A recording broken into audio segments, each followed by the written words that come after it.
My educational channel విద్యా ఉద్యోగ సమాచారానికి స్వాగతం.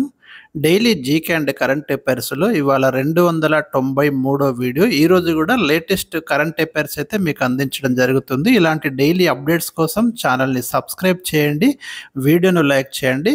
2025 ఆగస్టుకు సంబంధించి లేటెస్ట్ అప్డేట్స్ చూద్దాం.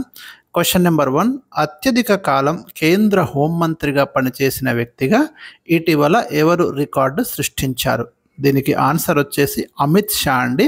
కేంద్ర హోంశాఖ మంత్రి 2025 ఆగస్టు 5 నాటికి 6 సంవత్సరాల 68 రోజులు కేంద్ర హోంశాఖ మంత్రిగా పదవీ కాలాన్ని పూర్తి చేయడం జరిగింది. గతంలో ఈ రికార్డు మనకు ఎల్కే అద్వానీ పేరిట ఉండేది. క్వశ్చన్ నెంబర్ 2, అమెరికా అధ్యక్షుడు డొనాల్డ్ ట్రంప్ భారత్ ఉత్పత్తులపై ఎంత శాతం టారిఫ్ విధిస్తున్నట్లు తాజాగా ప్రకటించారు? ఈ టారిఫ్ల విషయం గతంలో మనకి 25% విధించారు. ప్రస్తుతానికైతే 50%గా టారిఫ్ నిర్ణయించడం జరిగింది.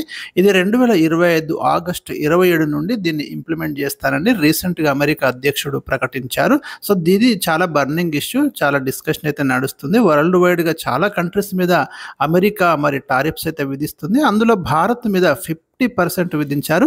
ఇంతకంటే ముందు మనకు సిరియా మీద 41%, అదే హైయెస్ట్ అన్నారు. కానీ ఇప్పుడు ఇండియా మీద కూడా 50% టారిఫ్ వేయడం అనేది జరిగింది.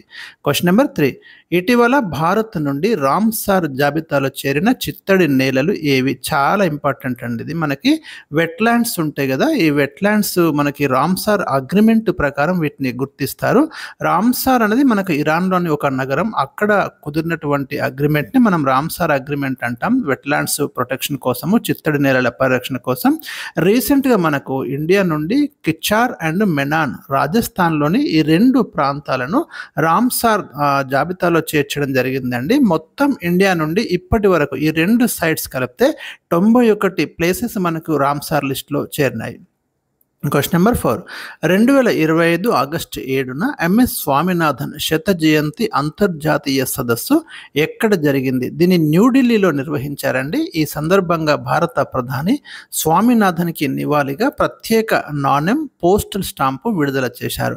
ఎంఎస్ స్వామినాథన్ భారతదేశంలో హరిత విప్లవ పితామహుడిగా భావిస్తారు. అదే ప్రపంచంలో అయితే నార్మన్ బోర్లాగును హరిత విప్లవ పితామహుడిగా భావిస్తారు.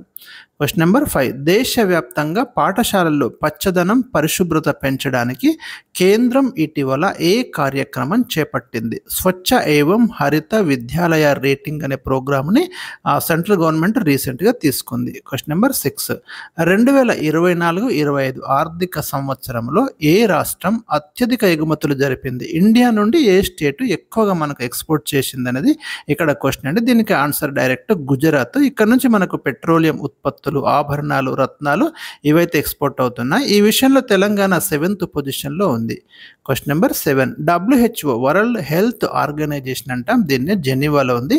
ఇటీవల చేపట్టిన గ్లోబల్ స్పెక్స్ 2030 కార్యక్రమం దేనికి సంబంధించింది? ఇది 2030 నాటికి అందరికీ ఐ సంరక్షణ సేవలు అందించడం, కంటి సంరక్షణ సేవలు అందించడం ఈ ప్రోగ్రాం యొక్క ముఖ్యమైన ఉద్దేశం. క్వశ్చన్ నెంబర్ 8, 2025 మలేరియా రహిత దేశంగా WHO దేన్ని గుర్తించింది? 2025లో మలేరియా రహిత దేశంగా WHO దేనిని గుర్తించింది? తిమోర్ లెస్తేన్ కంట్రీని గుర్తించిందండి. క్వశ్చన్ నెంబర్ 9, 2025లో కొత్తగా బెంగళూరులో గుర్తించిన బ్లడ్ గ్రూప్ ఏది? క్రిబ్ అనే నూతన బ్లడ్ గ్రూప్ను రీసెంట్గా ఐడెంటిఫై చేయడం జరిగింది. క్వశ్చన్ నెంబర్ 10, ప్రళయ్ క్షిపణి పరిధి ఎంత? రీసెంట్గా పరీక్షించిన ప్రళయ్ క్షిపణి పరిధి వచ్చేసి మనకి 150 to 500 కిలోమీటర్స్.